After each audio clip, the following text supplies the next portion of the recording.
Sydney, how are you? I'm good. How are you? I am so good. How you feeling? How's everything? Talk to me. It's good. It's been hot here in LA. It was like 100 the last couple days, getting a nice glow from the sun, not Right, hot in my right. apartment. So that's been good. It's so funny because I talk to people, they're just like, "Oh, I cannot stand the heat," and I'm like, "Bruh, I thrive in the heat. I love the heat. I love when you walk out of the house at like 9 o'clock at night and it's still warm outside. I cannot wait for that." No, I love that because being from the East Coast originally, I'm like, you shouldn't walk outside and have physical pain because of the low temperatures. Like that, why? Why does anybody want that? So, what part of the East Coast are you from? Pennsylvania, You are what part? Pittsburgh. Nice. I have an auntie who lives in Pittsburgh and cousins. Oh, period. What made you, I guess, move out to LA to start that journey? So I started this social media from home in Pittsburgh, still living with my parents, and then that kind of took off. And I was taking trips out to LA for events or different opportunities, and it kind of just got like it was too much to keep traveling back and forth. So I was like, I feel like I need a place out there because I was kind of missing some opportunities because like I couldn't get out there immediately all the time. Mhm. So it was like, you know what? I think it would be easier to just live there now. Absolutely. Were you, I guess, is that something that you set your mind on doing, just being on social media and living your life online? Not even a little bit. That was not part of the plan. So my social media started because I was diagnosed with severe ulcerative colitis or Crohn's disease, if you've heard of that. So I was in and Yes. out of the hospital for my junior and senior year of high school, and I was planning to go to college and run D1 track and field. And it Mhm. got to a point where I was too sick to do track anymore. And I was stuck in my house or in and out of the hospital. So I needed like a new activity or a hobby I could do. So that's kind of how I got into makeup art because I was always an artist drawing and painting, but then I started doing it on my face. And I had a very small Instagram account at the time, maybe like 300 followers. And I just treated it as a portfolio to kind of keep all of my makeup looks there together just for my friends and family. Mhm. And then along with the pandemic came this new app, TikTok. And so I was on there not posting for a few months, starting maybe March of 2020. And then finally toward the fall in September, I was started seeing makeup artists on TikTok. And I was like, oh, that's really cool. It's a new platform. I can, share some of my work and some of my stuff on there too. And kind of treat it similar to the Instagram account I had been running and working on.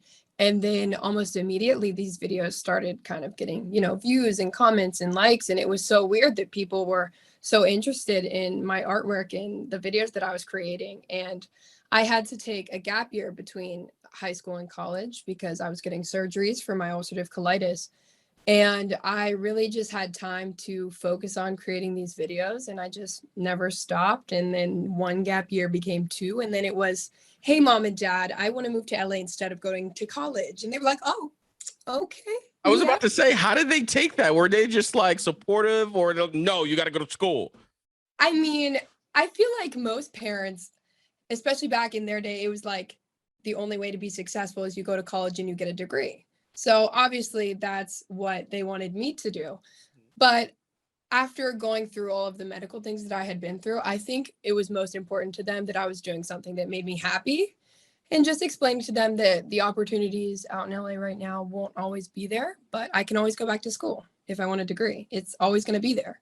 Absolutely. And so eventually we came to a consensus that I would be moving on some conditions, like finding the best doctors in my area and having those set up. And I have my manager in the same apartment complex and lots of friends around if I need anything.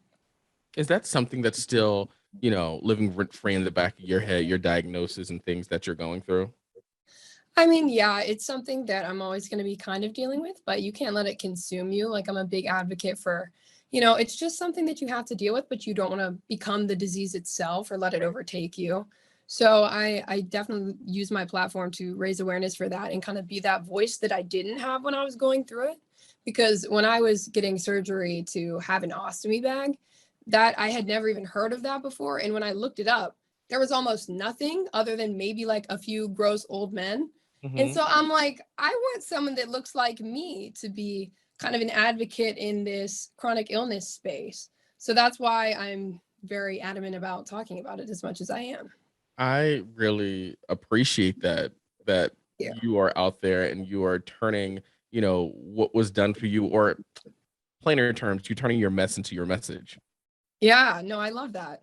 You know what I'm saying? So I think Mhm. that's amazing because I have two friends that have Crohn disease. So I feel like I not necessarily grew up around it, but I'm somewhat familiar with it. I have a friend who Yeah. has to get infusions, I think, every couple of Mhm. months, which is like crazy when you think about it. Yeah, and it's crazy that before diagnosis, I had never even heard of Crohn's or ulcerative colitis. And Mhm. then for them to come into my room and be like, "Oh, this is something that's not going to go away." It was really overwhelming and shocking and scary for me. And after being very vocal about my diagnosis, I had people that I had known my whole life or people's parents come up to me and be like, "Oh, I have Crohn's," or "I have an ostomy bag." And it's like I had no idea because no one talks about it. I think there's just such a stigma around it because some of the symptoms can be embarrassing, but I think people should be talking about it more. Have you ever gotten someone that reached out to you and said, "Oh my gosh, thank you so much for discussing this because it makes me more comfortable to talk about it"? Those are my absolute favorite like comments or messages to get. I'm always replying to Instagram DMs, and I think that my page is a very safe space for people that have Crohn's and colitis to just talk in the comments, even if it's not directly to me, but people talking about what they've gone through and other patients being able to reply to that and make connections through that. So when I post a video that's specific to Crohn's or colitis, I read through all of the comments, and it just proves why I do what I do.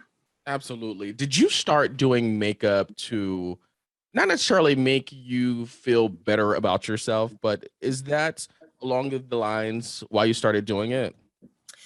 Not in a sense of like I do makeup to make myself prettier or look better. Mhm. I more so got involved for the artistic side of it because I don't do like typical glam makeup. I mean, I have and I do it on clients Well, sometimes yours is now. popping today, I gotta say. Thank you. I just tried out some of my friend's new products that she came out with a line and she brought it over here yesterday. But anyways, I got into it more for the body painting and kind of transforming into a character or like being your own canvas almost. Just like I said, I had been drawing and painting ever since I could pick up a pencil. So my body was just another canvas to work on. I cannot believe that you literally took this. And people are always saying like, "What can I do to go viral?" And essentially all you have to do is be you. That's right. I feel like people that go in with the mindset that they're like, I'm only doing this because I want to be famous, or I'm only doing this to get views or likes or whatever it is. That's completely the wrong mentality to be going about it. It's going to happen to people when they're not looking for it. And you're just being authentic and being original and just letting yourself be creative.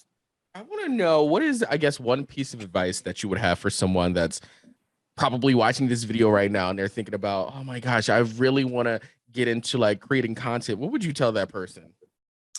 Some tips that I would have, definitely be original, because at the end of the day, you want people to be coming back to your channel to see something they can't get everywhere else, right? Because as a makeup artist, there's millions of other makeup artists on the platform doing similar things to me. So what makes me different or what makes me stand out? So I'm always trying to come up with original ideas and be authentic. And another thing that helps a lot is being consistent. I was posting daily for almost a year, multiple videos a day. So it's a lot of work. And also just make sure you're in it for the right reasons, like not to just be famous, but just because it's something that you're passionate about or you enjoy doing or it helps you through a tough time. I was wondering, do you live and die by the numbers? No.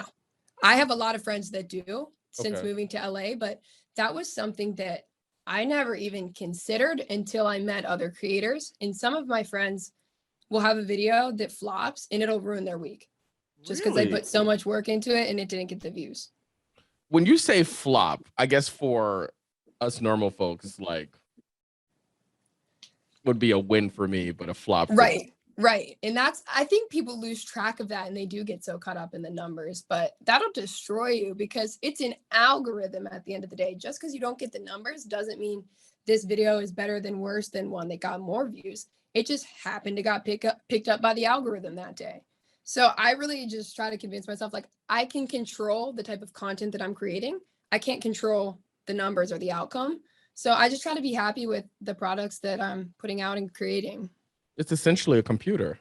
Right. Like you can't control that. So why would you let it ruin your day? Okay, right. Yeah. I have a video that has over 54 million views. Yeah. If I would have said, let me tell you, if I had a video that had that many views, that many people were looking at, it would literally drive me insane. It's crazy to try to wrap your head around this number of people. I remember, I don't know how many followers I had at the time, but my sister went to Penn State University, and I was going to a football game, and their stadium seats over 100,000 people. And my mom's like, "You have whatever it was, 100 of these stadiums worth of followers." And I'm sitting there looking around at all these people in this stadium, like, there's no way all those people saw me on their phone and clicked follow. I'm like, that's so many people. That is amazing. That's amazing to have that, not necessarily that type of power, but when you think about it, like those many people in your phone, you carrying around with you all day and every day. It's so weird to think about how many people like see the things that I have to say, and that's why I really try to keep my platform a positive, safe space for people. So How do you, because I'm sure that there's people that are trolling and trying to get under your skin. How do you protect yourself from even dealing with that? um luckily for me, I don't get a lot of that. Hmm. I get some things here and there, and every once in a while they'll strike a nerve. But I really just try to let it go in one ear and out the other, because you can't let one bad comment cancel out the thousands of nice comments. And I've definitely let that happen before. But there are some things you can do as a creator, like you can filter out certain keywords to keep your comment section a little bit nicer, or things like that. That's awesome. I love your energy is so infectious. I love it. Thank you. Tell us, what are you working on next?